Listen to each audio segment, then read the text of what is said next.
I would absolutely hit them so hard, wipe them off the face of this earth. Cameras ये तो दिखा रहे हैं कि एक आदमी ईरान को बार बार लगातार धमका रहा है, पर एक चीज जो कैमराज नहीं दिखा रहे वो है वार रूम। एक ऐसा वार रूम जो ये जानता है कि ईरान इराक नहीं और ना ही लीबिया। ईरान एक किला है जो दुनिया के सबसे डेंजरस एनर्जी चेक पॉइंट पर बैठा है। एक गलती और दुनिया का 20% ऑयल सप्लाई एकदम बंद। पर्शियन गल्फ में बैठी यूएस नेवी यकीनन ईरान पर हमला करेगी, पर वार रूम ये भी जानता है कि रिटेलिएशन में जो होगा उसे दुनिया की कोई भी ताकत रोक नहीं पाएगी। क्यों?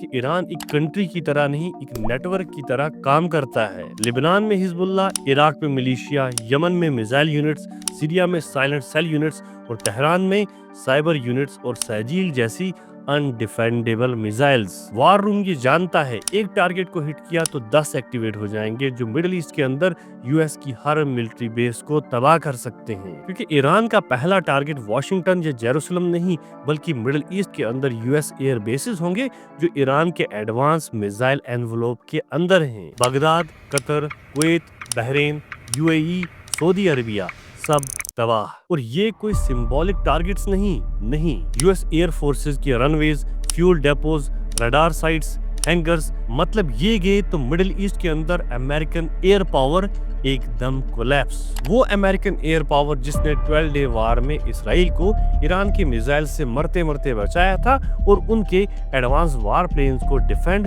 और रिफ्यूल किया था, वो एकदम से गायब। और फिर अगली बारी आएगी इसराइल की। इसलिए नहीं कि इसराइल ईरान का सबसे बड़ा दुश्मन है, नहीं, बल्कि इसलिए कि ईरान वेस्ट खासकर यूएसए को ये दिखाना चाहता है कि वाशिंगटन का वो एलाई जिसे वो खोना अफोर्ड नहीं कर सकते, उसे ईरान वक्त आने पर घंटों के अंदर घुटनों पर लाने की ताकत रखता है। और एक बार तेल अवीव, हाइफा और बाकी इसराइली सिटीज में ईरानी मिसाइल्स की बारिश हुई तो यूएसए को मजबूरन एक ऐसी जंग में उतरना पड़ेगा जिसमें वो उतरना नहीं चाहता। और ट्रम्प ये बात अच्छे से जानते हैं, इसीलिए वो सिर्फ चिल्लाते हैं, धमकाते हैं, सैंक्शंस लगाते हैं, क्योंकि वो भी ईरान की इस रेड लाइन को क्रॉस नहीं करना चाहते जिसे क्रॉस करने पर बिना फ्रंट लाइंस, बिना रूल्स रेगुलेशंस, बिना फिनिश लाइन और बिना ऑफ स्विच के एक ऐसा रीजनल वार ट्रिगर हो जाए जिसे दुनिया का कोई भी मुल्क या प्रेसिडेंट रोक नहीं पाएगा। इसीलिए वो ईरान की इकोनॉमी को अपाहिज बनाकर, करेंसी की वैल्यू खत्म कर,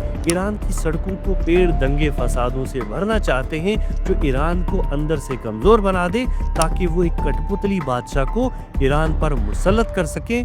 पर ये चाल भी नाकाम होते हुए नजर आ रही है।